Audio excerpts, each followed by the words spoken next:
Like How did your mom go get here? to. Oh, she came here through. Man, I feel like it was like. Have you ever seen that Mi Familia movie? Yeah, I Where think so. they walk through rivers and they have Oh, to yeah. walk Yeah. through the deserts and the Yeah. tunnels and stuff. Yeah, she told me that she had to walk, bro, through mountains and Wow. stuff, and like to get to cross to the other side. You Mm. know, my grandma had come back and forth. You know, she went to America. Like a lot of our ancestors would come to America to raise money because in Mexico everything's cheaper, man. You like right Yeah, now it you can is. get a meal over there for $9, Mm. if that, and it's like pretty decent sized meal. But also just depends on like what state or what what restaurant or what city you're in. But most of it's a lot cheaper. But yeah, so like she would go, my grandma would go raise money, and she would leave my mom and her siblings back with their grandma, with her mom, and so she'd go raise money in L.A. and she would come back. So she raised Mm. enough money so that she could eventually move them out there. So when they crossed, they had to go through like all that stuff.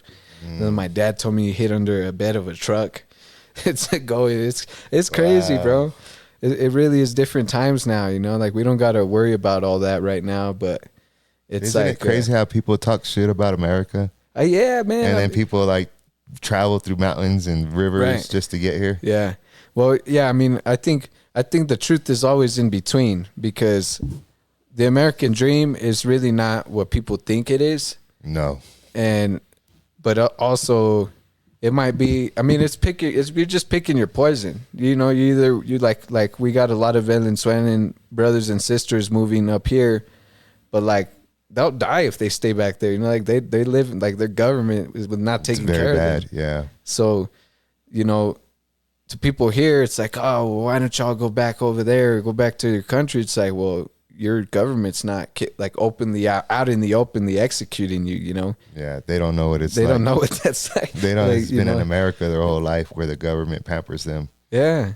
And it's just a different oppression here, because here we have to deal with getting brainwashed and detribalized from our cultures. Oh, yeah, for sure. And like if you think about it, people that make it out of the hood, like make it out the hood, but then everything is spread out, like with their families, like the culture.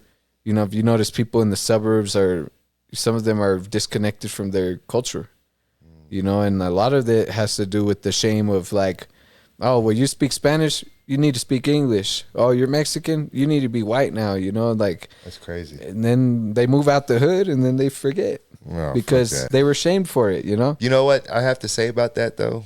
When you were talking about, just Hispanic people and whatnot, I started thinking about when I was growing up.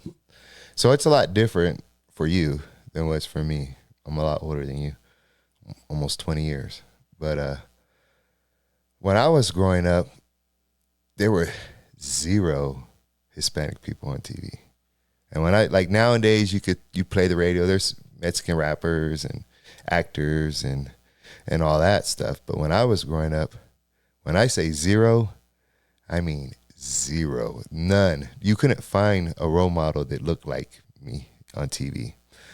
And then another thing was, this might still be the same, because I always used to complain when I was a kid. I would say, we're like the forgotten race, which is different now through the years, and we done multiplied so much. But back in those days, I used to say, we're the forgotten race.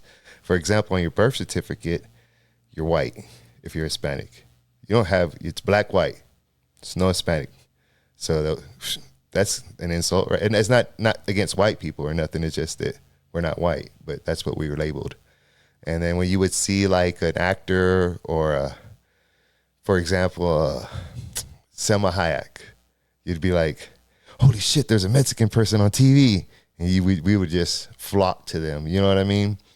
And but nowadays, I feel like there's a lot more Hispanic people to look up. Is that correct? Or you're a lot younger than me. How do you feel? Yeah, I think I could relate. I mean, because when I was little, I used to watch. Well, my dad and my mom and them, and they loved movies, so we'd watch like TV shows, and I did notice that. I was young though. I was little. I didn't notice it then until later when I go back to watch those movies and shows from that time, and I'm looking at like, that makes sense. If you think about it now, it's like it's cool to be indigenous, Yeah. It's cool to be native or like, but 15 years ago, all the Mexicans, everybody, we idolized European features, green eyes, blonde hair, light skinned women. No, there's no Hispanic people to look up to. So, yeah, I mean, I can relate, man. I think that, I mean, I didn't see it as much as you guys did, from your generation, but